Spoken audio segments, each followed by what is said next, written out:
அருகே மூப்புக்கோவில் சத்திரம் பகுதியில் அமைந்துள்ள சிவப்பிரியா அம்பிகை உடனாகிய உன்னதபுரீஸ்வரர் திருக்கோவிலில் திருக்கல்யாண வைபவம் இன்று வெகு சிறப்பாக நடைபெற்றது. இதில் 1000க்கும் மேற்பட்டோர் கலந்து கொண்டு சுவாமி தரிசனம் செய்தனர். கும்பகோணம் அருகே திரு ஏரகரம் சாலையில் மூப்புக்கோவில் சத்திரம் பகுதியில் அமைந்துள்ளது சிவப்பிரியா அம்பிகை உடனாகிய உன்னதபுரீஸ்வரர் திருக்கோவில்.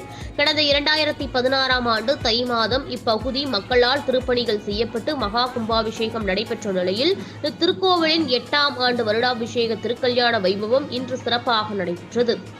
இத்திருக்கல்யாண வைபவத்தில் முன்னிட்டு நாதஸ்வர மேளதாள மங்கள வாத்தியங்கள் முழங்க பல்வகை மலர்கள், பட்டு வஸ்திரங்கள், பல்வகை பழ வகைகள், பட்சணங்கள், மங்கள பொருட்கள் என சீர்வரிசைகள் ஏராளமான பெண்கள் ஊர்வலமாக எடுத்து வந்து கோவிலில் சமர்ப்பிக்கப்பட்டது.